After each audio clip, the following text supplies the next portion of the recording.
So we're excited to play Arkansas this week. Excited to see the players. They've been off Friday, Saturday, and Sunday. A lot of them been around today. Had a great morning in the weight room. Everybody's ready to go to work. Before we start, I'd like to address the USA Today article that came out. First, I want to say that we need to support and protect victims of violence, sexual abuse of any kind. There is no place in our society, nor on this campus or on our football program, for any behavior of this type. When accusations are made, we have a legal and moral obligation to report every allegation to the university's Title IX office so due process can be implemented. I have in the past and will continue to take appropriate action and comply with reporting protocols. I have confidence today that the university is working to address our policies and processes when allegations arise. That is all I'm going to say at this time. I just wanted to address that before we have any questions.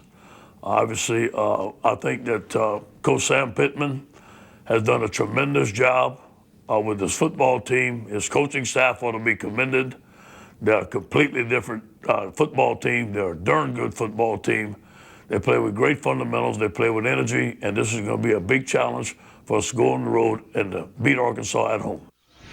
Before the season, when you said that most of your guys had COVID and you kind of felt pretty good going on to the rest of the season, did that make you or your program kind of lax because you thought the worst was over? No, not at all. Not at all, Glenn. No. And I'll say last week, most of our guys that weren't able to play was because of quarantine. And it wasn't because of the number of guys that had COVID. And, yep. Let me ask you this. When you quarantine guys, did you quarantine guys that already had it? Yeah.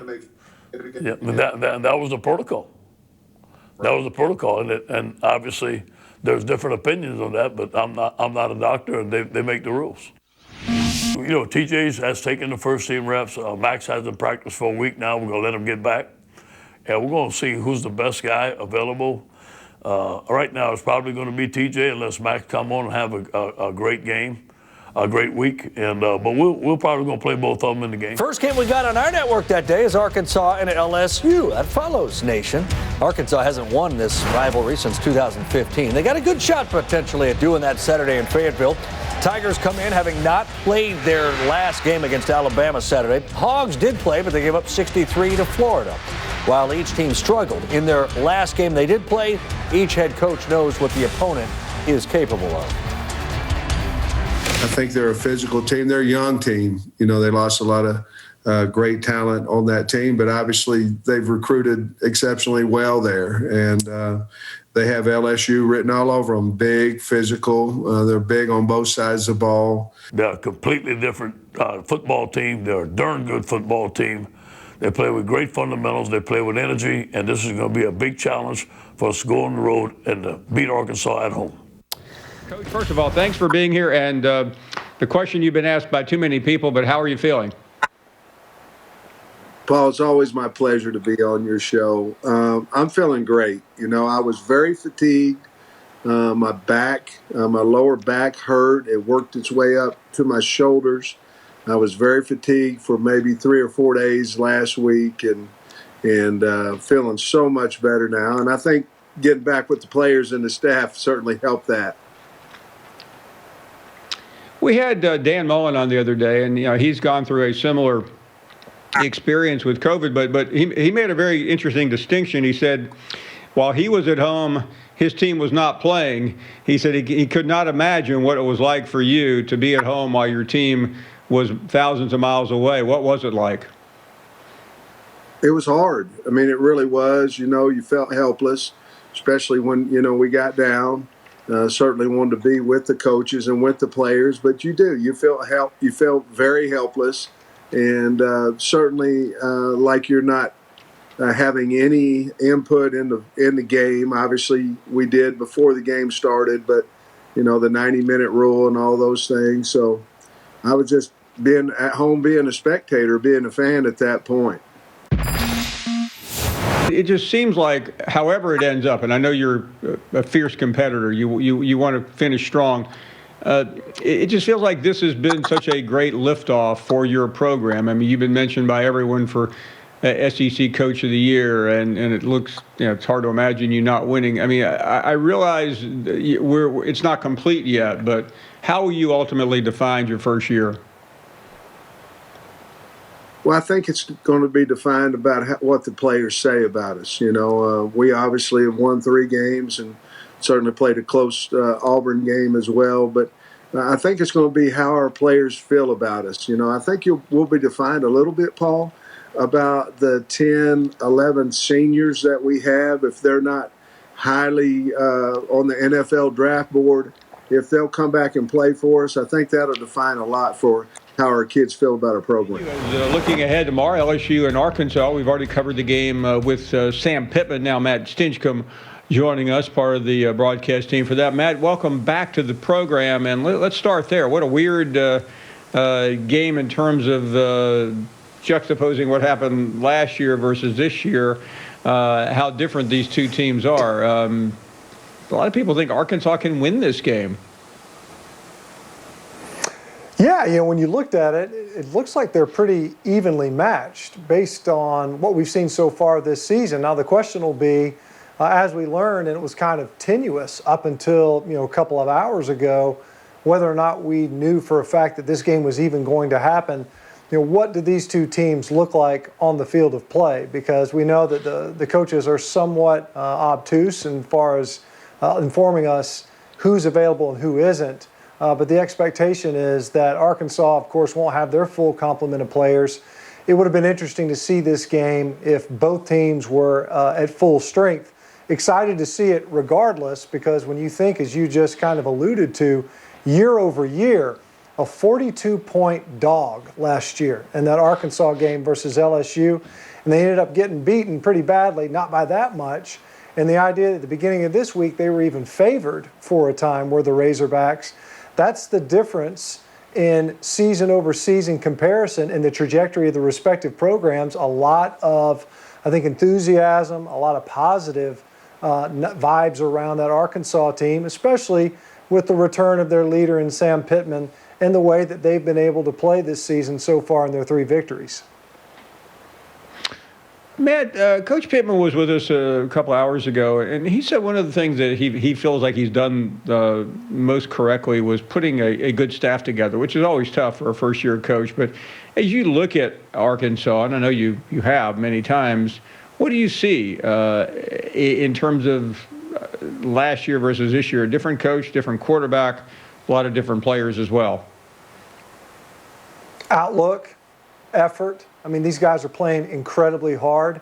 They're playing as if they have not only a direction, but a hope to actually come out victorious. I think that eventually, they say winning breeds winning, success breeds success. In a lot of ways, so does defeat, unfortunately. And I felt like a season ago, we saw Arkansas, I think 4 times. And it was a program that was in a tailspin. And it was really, really difficult and proved impossible for them to pull out of that tailspin. And I felt like they were kind of trapped in that. And so change isn't always good for the sake of change. But I think in this instance, you bring in a Sam Pittman, a guy that probably what most qualified him for this job was that he really wanted it. This was a job that he desperately wanted to get. In fact, it's, I think, been widely reported now that when athletic director Hunter Yurachek, he didn't even discuss compensation before Sam Pittman said, "I'll take it. I want this job. Give it to me." Didn't even talk about how much money he was going to be making, buyouts and the like. A week like this, that's somewhat of a novel approach. A guy that says, look, this is my last stop. I want this job. Those players, I think, recognize that. And then you mentioned the staff that he's put together. I think it's been outstanding. And that Barry Odom hire, Kendall Briles as his offensive coordinator, has proven to be a fantastic hire. And the fact that they had the injection of Felipe Franks, let's be real. Stability at the quarterback position is a big part of why Arkansas has been as competitive and successful as they've been so far. You flip that around, and obviously Ed Ogeron had to do more hiring than almost anyone in the SEC that had been established, having to replace his D coordinator and his passing game coordinator and Joe Brady. I mean, we don't have enough time to talk about how different LSU is this year, but I'm particularly interested in just from the staff personnel and what you see this year and your level of concern about where this program is and trying to finish strong. Yeah, it's going to be difficult. There's no doubt. I mean, they haven't lost back-to-back games since 2015 when they lost, I think, to Alabama, Arkansas, and then Ole Miss. So Arkansas was kind of the catalyst for a bit of a losing streak. They haven't had that. Hadn't had it since 15. Haven't had it under Ed Ogeron. That might be likely at this point, depending on whether or not they're able to pull out a victory tomorrow. But when you look at the young players that LSU's playing right now, the true freshmen that are contributing in substantive ways, it's not like they're just out there out of desperation. Guys that can play. The Ricks kid can play. You know, the Finley kid had a pretty good outing, and then he faces an Auburn team and takes several steps back. Eric Gilbert is a star in the making, if he's not even recognized as that already at tight end. The guy, the workload that they've put on him and his ability not only to grow as a blocker in the run game, but improve his route running, a legitimate receiving threat behind Terrace Marshall. There's a ton of talent that's at LSU to build towards. But when you hemorrhage the way that they did a season ago, record-setting though it was, 15-0, first time in SEC history, all of those things, 16 guys go to the next level, 14 of them drafted, 5 of them in the first round. You can't just plug and play from a personnel standpoint and then, as you're pointing out, add on to that a revamped coaching staff where now you have to pivot somewhat. The passing game coordinator now in Scott Linehan. Joe Brady's now calling plays, and masterfully so for the Carolina Panthers. Defensively, I don't know that you could have done a more 180-degree turn from Dave Aranda and his countenance with Bo Pelini as a defensive coordinator. A distant departure, not only personnel-wise, but just from an approach standpoint, philosophically. So this LSU football team, other than the fact that it says LSU on their jerseys and Ed Ogeron is on the sidelines, it's basically a brand new football team, and it's almost impossible to compare them to the 2019 version. And let me close with the defensive side of the ball because, you know, fans are fans, and they have not really embraced this Bo Pelini hire. But what do you see when you watch a Bo Pelini called defense this year, or have you seen? Yeah, we've seen some of it. Obviously, in preparation for this game, you know, they're aggressive in that secondary, right? They're going to play a lot of press coverage, and they're going to challenge receivers at the line of scrimmage quite a bit. About half the time, they're going to be in man coverage. It seems like they've struggled in that early on, albeit, you know, and most notably versus Mississippi State, which seems like years ago at this point. No Derek Stingley on the field in that ball game, of course. He's back. He's one of the better players in the conference, still is. Eli Ricks, another one of the better players, even as a true freshman at corner. They both have length. They're good players. It's the run game, the run defense, rather. It's a little bit questionable, I think. Obviously, the pass coverage has not been up to par from what we saw a season ago. I think part of that's a function of some of the opt-outs and the opt-out gymnastics that they had to go through along their defensive front. They're not quite as physical, in my opinion, at linebacker, and they don't fit the run as well as they did a season ago. And you have to wonder how much of that was due to the transition that they underwent philosophically with Bo Pelini. I mean, let's be real, Paul.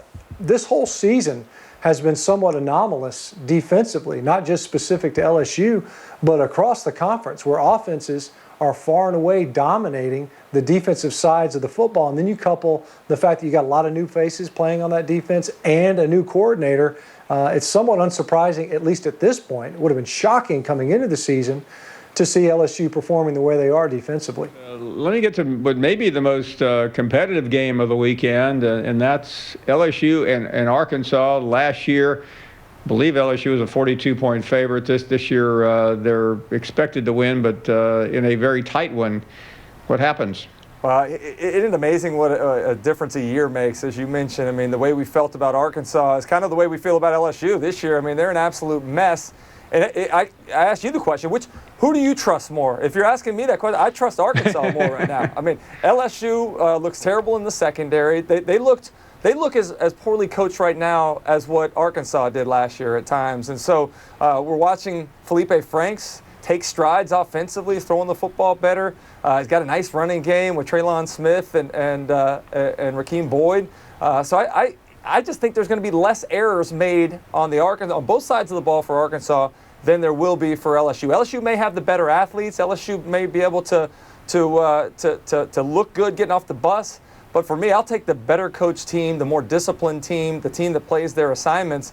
And let's not forget, too, this is an Arkansas defense that's feasted against quarterbacks that aren't willing to be patient. And whether LSU decides to go with Finley or Johnson or whatever, both those guys are young guys. We saw what Matt Corral did against Arkansas's defense. You got to be patient. You can't force throws down the field. I thought what Kyle Trask did against Arkansas was exactly what you had to do last week. Take what they're giving you, and then when you have opportunities to make plays, take them then, but don't force things. So I'm interested to see what these LSU quarterbacks can do against a defense that's going to make you go the distance, play cleanly on a 14, 15-play drive, and not make mistakes over that period of time. I'll take the better coached Arkansas team in this one. And I'm compelled to ask you about the coaching at LSU, and I realize new coordinator on the defensive side under a little bit of pressure, different approach or slightly different approach on offense without the starting quarterback. But what has gone wrong down there? I mean, where do you begin? And I know we only have a short segment here, but what's the problem? Well, don't get me wrong. I love Coach O. I thought Coach O did a fabulous job last year. I thought it was a perfect storm of all the right pieces coming together at the right time.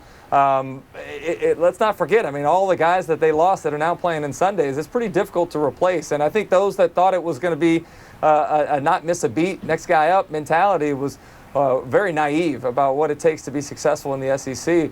Right now, I think there's a lot of guys. I remember, you probably remember back when Urban Meyer was at Florida after one of the national championships. He said these young guys, they showed up on third base thinking they had earned that triple when in fact it was other people's work that had got them there. I think there's a lot of LSU guys that enjoy hearing about being defending national champions early in the season, thought they'd just show up in the purple and gold and things were going to keep smoothly on the tracks like they were last year. And that's just not the case. For whatever reason, they're not able to get through these guys. In the secondary, it looks like they're either poorly coached or just don't care about what their assignments and techniques are that they're being taught.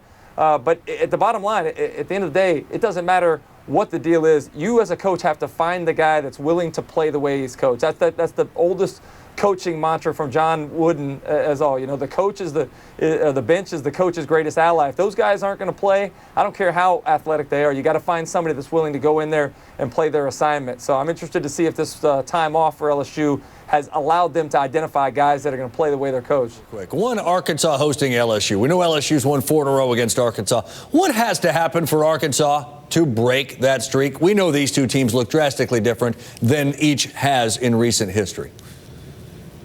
I think you have to protect Felipe Franks. This is a defense that's still aggressive and still has a lot of NFL talent. I understand they haven't played well, but when you look at Jabril Cox, you look at Jacoby Stevens, you look at Derek Stingley, they got guys who can make plays. They got guys who can ruin your day. They've also been a little bit over-aggressive. And when Kendall Briles sees that, he's going to dial up screens, quick throws, easy throws, some play-action stuff to eventually take their shots because Kendall Briles cannot go a game or even 2 series without taking shots. He's going to get those in. If you can protect the quarterback in this game, I think you might be able to find some things down the field. And whether it's Boyd carrying the ball, catching the ball, knocks down the field, they have begun to find who their playmakers are. And I think Franks has become more comfortable in the system. Even him utilizing his legs at times has been something that they can create explosive plays with. Just protect him and allow him to manage the games and play mistake-free football like he's done the majority of this season. And I think Arkansas has got a great chance to win this football game. You're going to make a true freshman quarterback work against you with an offense that hasn't really been able to find an identity. That's a good chance for you to find a way to get some mistakes from that team and maybe have more points on the scoreboard at the end of the day. So Roman and I tied for first last week. So Brad did a virtual coin flip, which I won. So I get to pick ahead of Roman. I'm going to go Terrace Marshall Jr., LSU. We've kind of forgotten about him, I think, a little bit. He's got a 75-yarder. He's got, I think, a 67-yarder. Big play threat. I know it's an inexperienced quarterback, relatively speaking, but if you don't look for number 6, you shouldn't be playing quarterback. Make a big play, Terrace Marshall. Probably going to make a big play. He's been the go-to guy all season for LSU. All right, Roman gave us this one. I like this one. He had to pick last. I thought he picked a really good one here. Show us who he picked. Yes, Mike Woods, Yes, Arkansas. I almost picked it. You did? Yeah, At the last number 2 one weeks. and 2, you almost picked it. Last 2 weeks, he's had big Doesn't bode touchdowns. well for us then if Chiz almost took him. That's a good point. But Chiz is really struggling. But I didn't. From the days at Ole Miss, now Hugh Freeze perhaps making a comeback at noon on the SEC Network. Coca-Cola counting us down to kickoff. Coach O arriving in Arkansas. LSU had to postpone the Alabama game last week. Hour and 5 minutes until the Tigers return to the field and all of their struggles and news surrounding that program this week with off-the-field incidents in the past. And coming up an hour and 5 and 33 seconds. Stay tuned for the Pizza Hut Game Day Spotlight later in the show. Max Johnson, the other quarterback for LSU that could be available today, who we could see. In fact, he is available. We'll see if we see him. We're expecting TJ Finley to get the start against Arkansas, but he's out there warming up as well. At noon on the SEC Network, LSU going back to work. There is Terrace Marshall Jr., Coca-Cola counting us down. Just over 33 minutes until LSU comes back. How about Six dealing with all that? I mean, everything he went through last year, kind of that third receiver, scoring 50 or whatever they want to score a game, and now he's dealing with this. How much a year has changed? This was a 42-point spread a year ago. Yeah. It's Sam less Pittman than a back. 3-point spread now. That's Pittman back. There's been talk about Felipe Franks, but he's dressed out. He's good to go. So Felipe Franks, who really he had some good moments. I know they got blown out against Florida, but he had some big plays against the Gators last week. Felipe Franks, the Arkansas quarterback, warming up. Of course, he did get that loss to Florida, but ready to bounce back against LSU, today. Sam Pittman back in action after being out with COVID-19. He is standing by with Tara Talmadge. They're obviously important, but this one carries a little bit more weight. How are you and the team feeling heading into this one? We're in great shape. We're doing well. You know, COVID's hit us a little bit, but that just gives opportunities for other kids to step up and make plays. Well, coming into this game, like you mentioned, you're dealing with some COVID issues. How many guys are you probably missing in this one? Well, you'll find out when we run out there.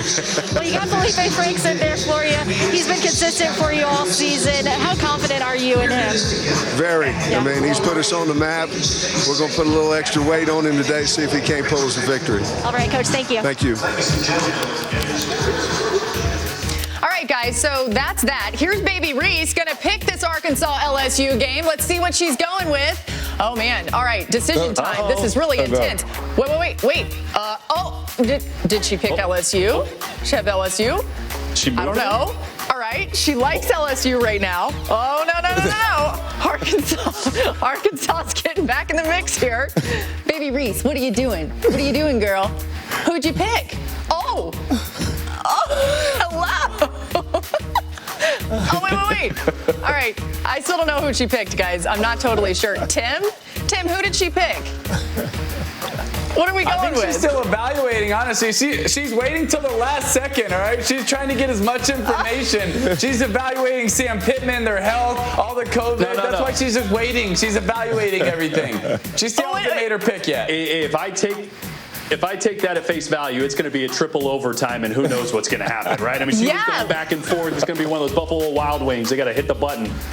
Now I think, now I'm with you. I don't know. Listen, here's the thing. This pick can't count against her record. She picked whoever won the game. Getting you ready for kickoff right here on the SEC Network. Following us in just a few minutes, about 7 minutes to go until kickoff between LSU and Arkansas. Bumper Pool, the great defensive player for Arkansas, has been on fire. We'll see what he's got in store for this LSU offense. Expecting to see TJ Finley at the quarterback spot.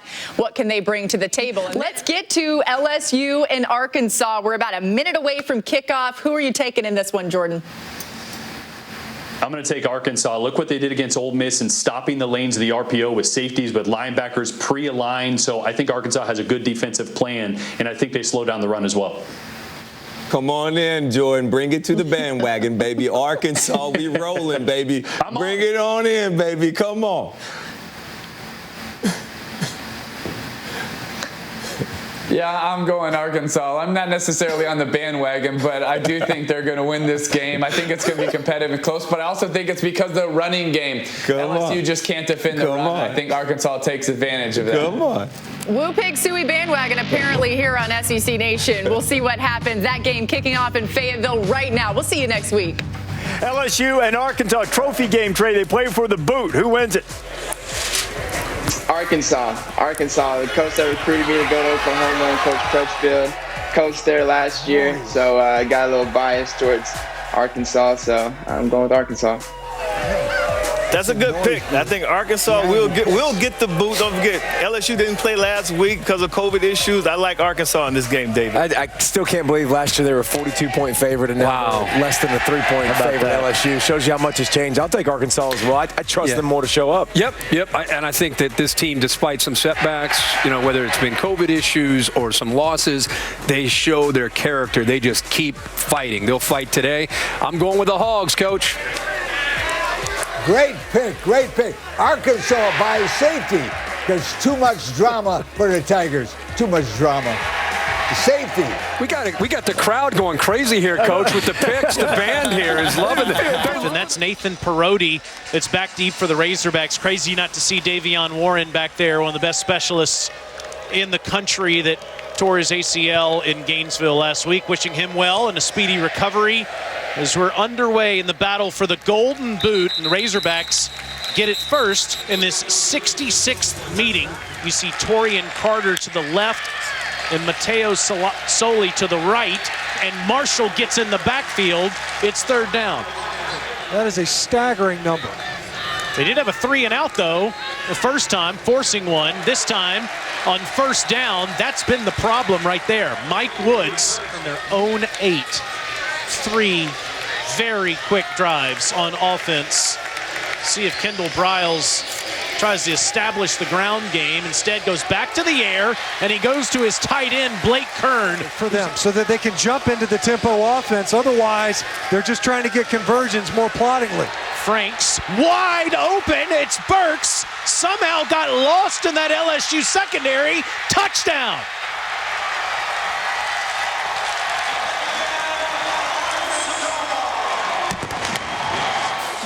Fastest any Razorback has gotten to over 1,000 receiving yards. Boo Williams doing it back in the late 90s. What happened here, Stitch? You see switch routes. He's working with Mike Woods on the same side of the formation, and they get picked. Perfectly legal route combination. They did not exchange it well in the secondary.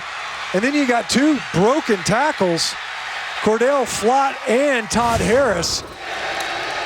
2nd and 4. Price out, Emery in, and Jalen Catalon blows it up. We talk about young football players. Well, Jalen Catalon's one of the best young players in the conference. This is 4th tackle in this game so far.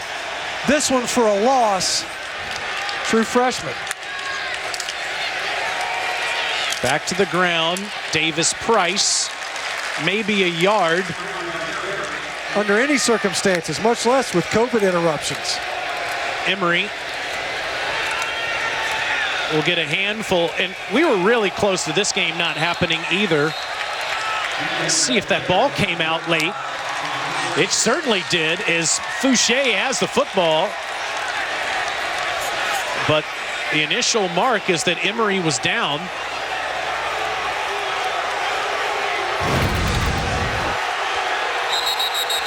So there's the scrum. That ball's out. The ruling on the field of the runner down before the ball coming loose is under further review. And I don't know that I heard a whistle because Emery was doing a great job with his leg drop. Watch this ball, it's out. There's no doubt that that football was raked out. It looked like maybe Joe Fouché was the one that came in there, saw the ball, and just raked it out of there. Yeah, you hear the whistle came in well after that ball was out. Fouché with the forced fumble and recovery. Before that ball came out, I was going to say John Emery's more of the shifty back. But he did a great job of moving that pile. But number 7, Joe Fouché, opportunistic. You see a ball carrier, he stood up. There was no whistle on forward progress, and that ball popped out of there. I like this, getting the same view that Mark Curlis is getting at the moment. And there you see it, right there. Fouché stripping it out of Emery's hands. And boy, if you're the Arkansas defense, you had to have it. You just gave up a first down. You've been on the field a long time. Just gave up a 10-play, 75-yard touchdown drive. You needed to find a way to get to stop. They have been excellent in takeaways all season long. They are far from a finished product. Sam Pittman would be the first to say that. But one of the reasons they've made such progress is what you just referenced. Arkansas, if they get this turnover, is +9 in turnovers on the season, first in the SEC, and that's top 10 in the country. They had 16 takeaways coming in. 13 of those were interceptions. Of course, last year they were -5 in margin, +8 now. I mean, that has definitely been a catalyst for their turnaround. And to me, this is clearly a fumble, and the football was recovered by the Arkansas defense.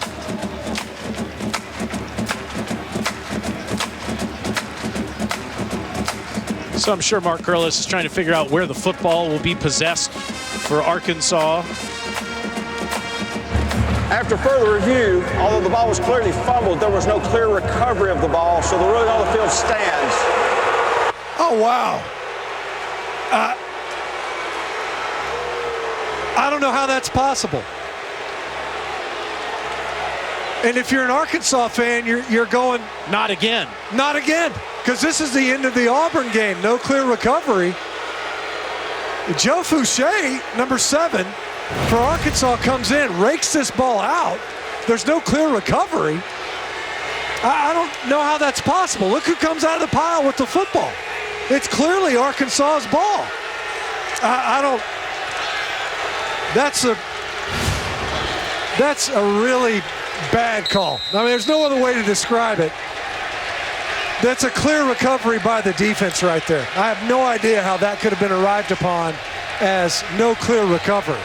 But John Emery maybe had a fingertip in there, but it was obvious that that was a fumble, a live ball, and recovered by the Arkansas defense. And Emery gets to run it again, and the Razorbacks defense is all over an Eric Thomas, true freshman from Pensacola, Florida, on the tackle. It's third down, but it should be first down for Arkansas. Well, we were talking about it. We called this game too back in early October. It's a backwards clock up that Bo Nix attempted there. And in this game, they said there wasn't a clear recovery either. Auburn goes on to kick the game-winning field goal. There's no doubt there was maybe more extenuating circumstance in that Auburn game. There wasn't anything that would have justified a no fumble there. 3rd and 4, Finley trying to move the chains, and he does. Kayshon Boutte right past the mark. And Arkansas is going to have to overcome a call that all of their players and coaches are furious with. And now LSU takes a shot into double coverage. It's incomplete. Boutte, the intended target. Monteric Busta Brown almost had a pick.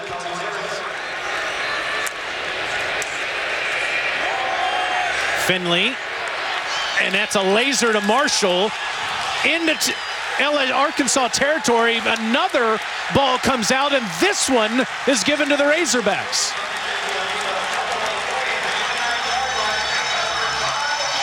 Those guys, Finley's come alive. 8 of his last 9 going to the ground, this time with Chris Curry. And Chris tries the edge, and Busta Brown greets him. Think of getting Fields, or Finley rather, into 3rd and manageable. 3rd and manageable, and Curry goes right at the Arkansas front, and he's short. Up on plays run, 39 offensive snaps for LSU, only 22 for the Hogs. Franks goes to the air, has a man open. It's Mike Woods beating the defender into LSU territory. He got a step on Jay Ward. 2 targets for Mike Woods, 2 catches. And boy, is he emerging as a deep play threat. 0 for 5 with no yards passing and an interception on this down. Keeps it himself to the ground and dives to the end zone. Touchdown.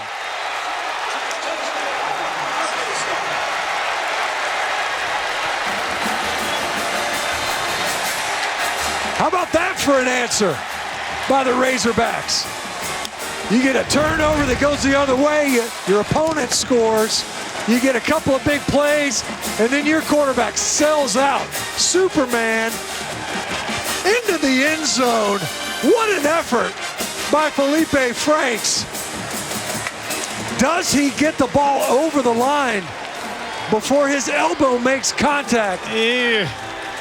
Unless there's a down the line look. Rule a touchdown here. This is a perfect look at it. The ball's in his right arm. On the field, Deshad Stewart at defensive end to rush the passer. Ball batted down at the line of scrimmage, incomplete.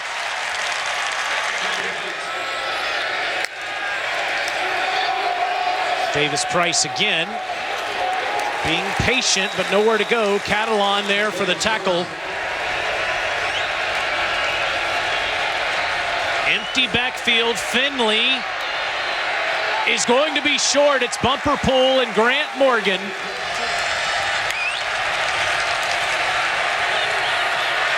Another quick throw to Marshall. Nowhere to go. Catalan, Morgan, Thomas, all there. Get some production in the passing offense other than first down. Fake to Smith. The one-on-one ball to Woods. It works again. It ended up working relatively well. They haven't seen a lot of explosive runs. Pick up a 4 there. Now throws a bullet. It's caught by Trey Knox. That is Trey's first catch since the second game of the season against Mississippi State.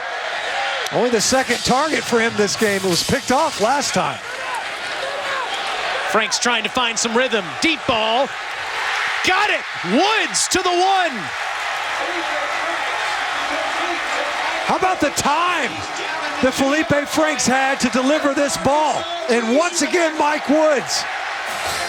Give that man a nickname. It's Big Play Mike. All he does is catch balls downfield. Fake to Smith. Dump off. Touchdown, Hudson Henry.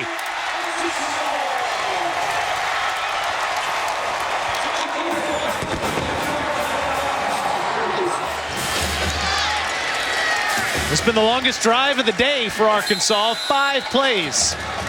This will be the 6th.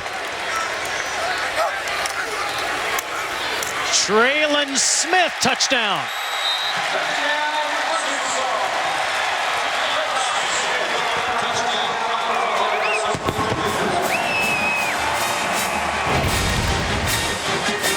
You blow Traylon Burks through the backfield just enough to buy the eyes of the linebackers. Auburn, he's had much better touch and better placement on his passes today. He's been really good on this down too, and on the 3rd and 4, it's incomplete. Grant Morgan got that big left arm brace on it, 4th down. Had a chance at a pick. You just said he got his 100th tackle. Got that J.J. Watt arm brace on him, reading the quarterback's eyes. Breaks on the ball, probably cheated his teammate. Starting inside their own 10 for the Razorbacks. Fake to Burks. Franks loads up again. Got it to Hammonds.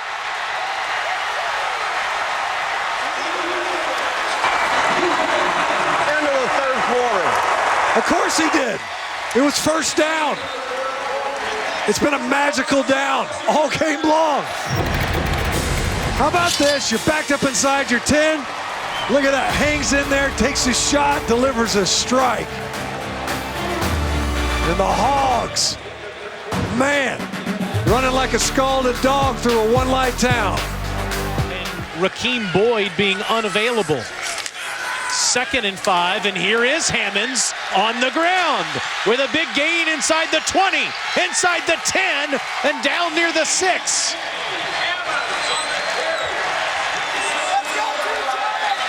And now he's tapping out 2 huge plays by T.J. Hammonds. That time he stayed in the backfield.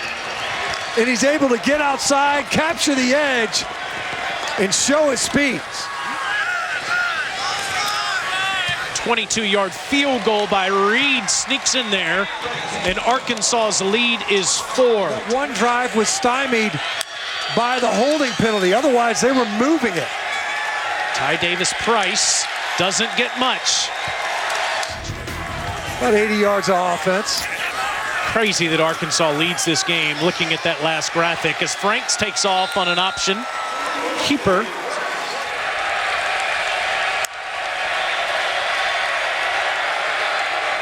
Finley, a strike, and Boutte takes a huge hit from Catalan. Personal foul, targeting a defensive player, number 1 defense. Plays under further review. This is massive if Catalan's out of the game for the rest of this game, given the impact he has in the first half against Mizzou next week. I don't know what else a defender can do right there. Moved it, turned his whole body as he made that tackle. And Boutte is going to the ground. I mean, other than just avoid the receiver entirely, I don't know what else he can do. He's turned completely sideways. No crown of the helmet, obviously. I mean, it's almost like a hip check. I'm not even sure that there's head or neck.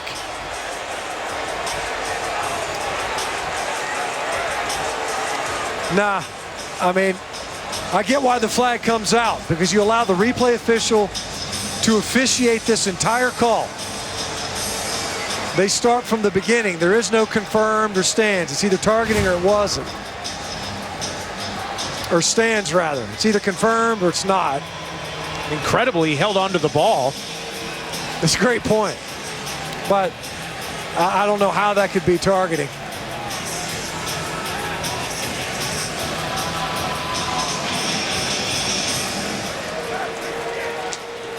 Well, Mark Curlis is going to take a long look at this with the replay officials upstairs. We've already had some controversial calls in this game. If you're just joining us on what we all thought was going to be an LSU fumble and an Arkansas recovery, it wasn't. You know, oftentimes with targeting, you're looking for, indicators, a launch, a lowering of the head. There's really neither one of those. Crown of the helmet, no.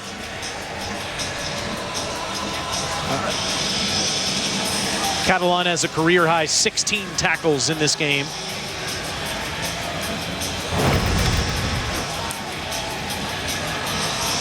No doubt a violent collision as the ball came out of Boutte's grasp. He ended up maintaining. After further review, the ruling of targeting is confirmed. Wow. Number 1 is disqualified. I just 50-yard penalty from the spot of the catch. First down. I don't get it.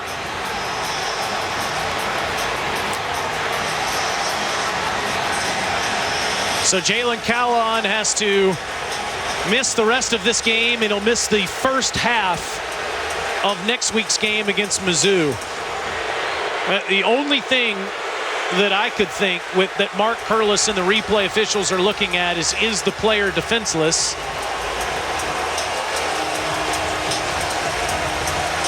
I don't see that as, I don't know how that call could possibly be confirmed.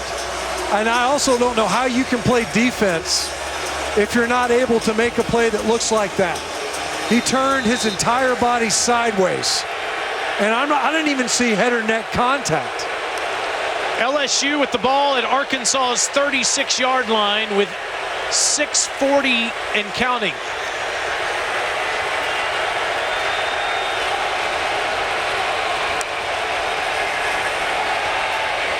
Ty Davis-Price straight up the gut past the 30.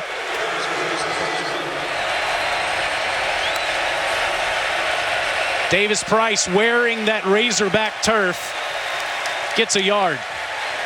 He's had some impressive performance today, throwing for 293 yards and a touchdown. Been great in the second half. Franks rolling out and eventually throws it to the LSU bench.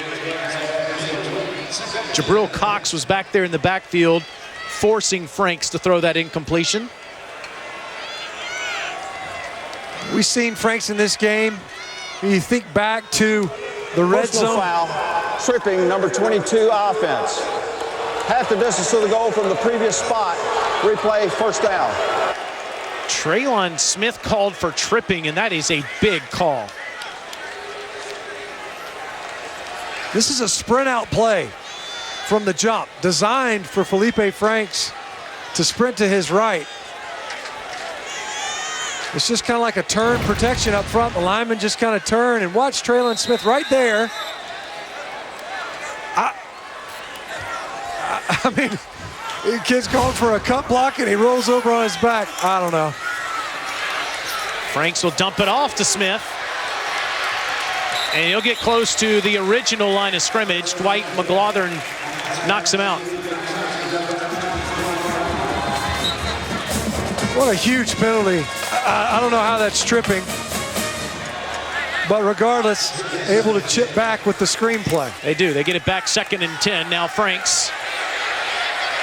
Perfect ball to Burks.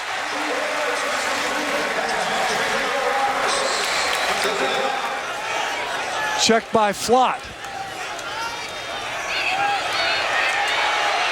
Franks can't take another sack, gets out of there, and he's up near the 48-yard line.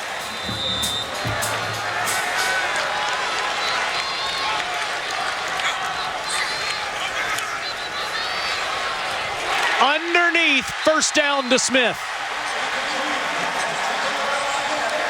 Line Smith up in the backfield, given that option. Great read, breaks it inside, and Franks with a strike to convert.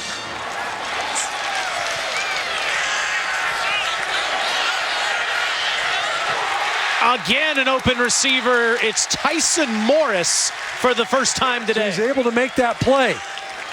Only 5 defenders in the box now for LSU. Basically right on the verge of Reed's range on this 1st and 10. Smith. He's out of bounds near the 27-yard line. He's been somewhat limited on the ground today, just 27 yards rushing. Nice block out wide by Traylon Burks. So this is a defense in LSU that loves to press up in coverage. Even if they end up playing quarters coverage, you see how tight they are to the receivers. They want to press up, get right in their face. So far today, though, Arkansas done a good job getting behind it. Fake to Burks, sideline ball, and it's too far out of bounds for Woods. And you see Franks pointing to himself. He was too far upfield that time. He was going with the back shoulder throw. You see it whenever the defender is in phase, running stride for stride with the receiver. That quarterback's going to give his receiver a chance to come back for that football. It's worked earlier. Arkansas converted on their only 4th down, Stinch, but 0 for 9 on this down today. Here's Woods. You see Woods and Burks now swapping. They make a change. Burks was lined up inside earlier. Franks tries to dump it off again, and it's Smith who can't make the catch. Great open field move by Jay Ward, 4th down. That's 3 times in this game. They've tried to get the ball to Traylon Smith out of the backfield, and they have not been able to come up with a completion. That time he had a good shot at it, but you're right, that's a great play by Ward. I don't think he's able to turn with the football and get upfield enough to get a conversion. Pressed into action when Eli Ricks was called for targeting. And now this forces an A.J. Reed field goal attempt. This will be from 44.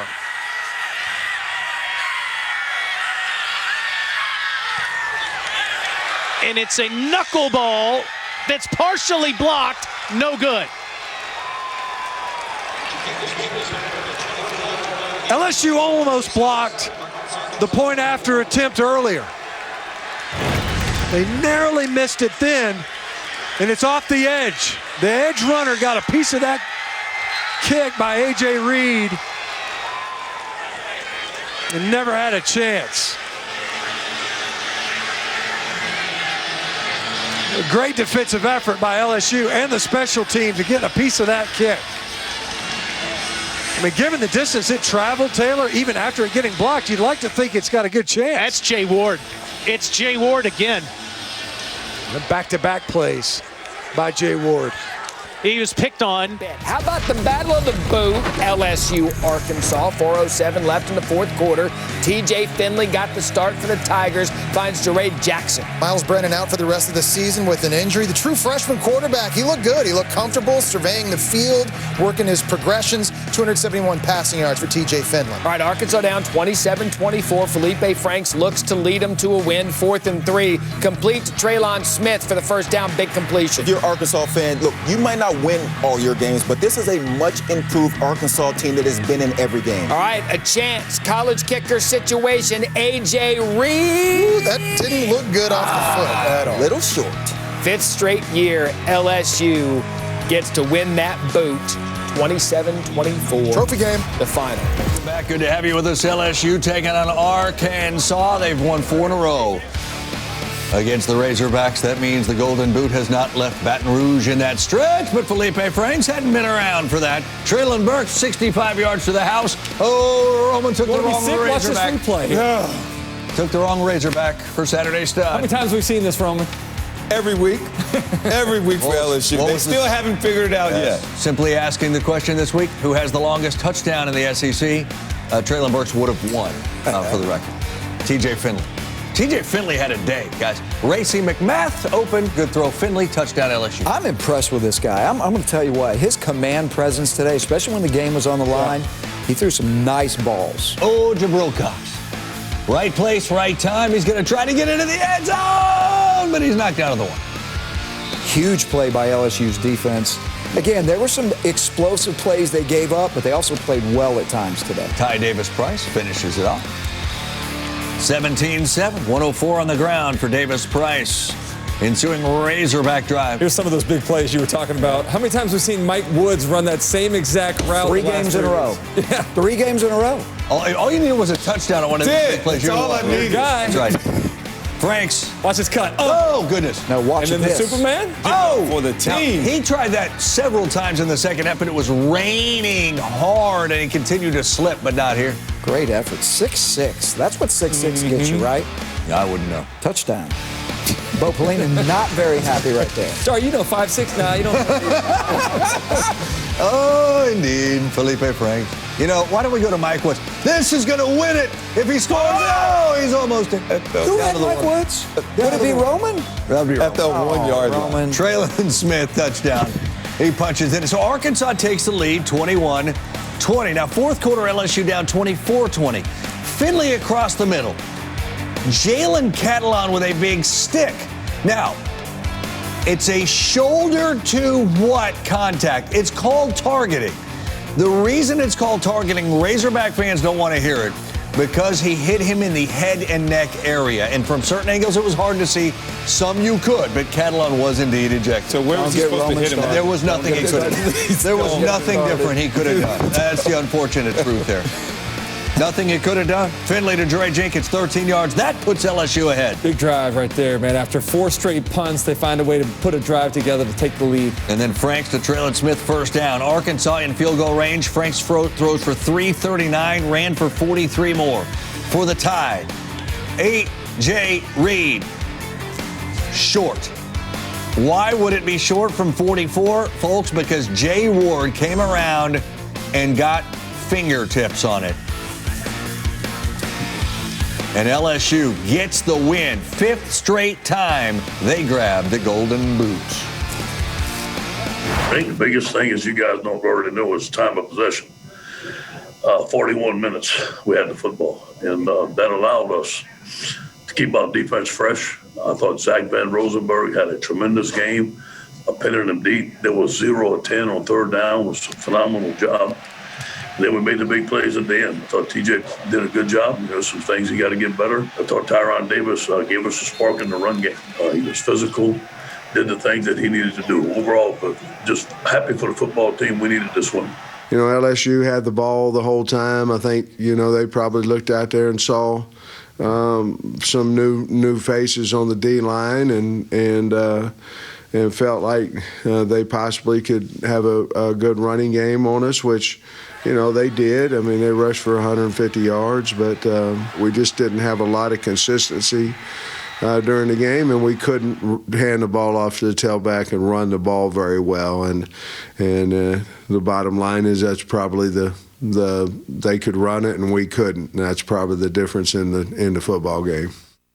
Yeah, they did not have Rakeem Boyd. They also were down 6 defensive linemen. Arkansas had 56 scholarship players for various reasons, right? We know what that means. Just like Mississippi State, played hard but down on numbers. Vanderbilt played hard but down on numbers.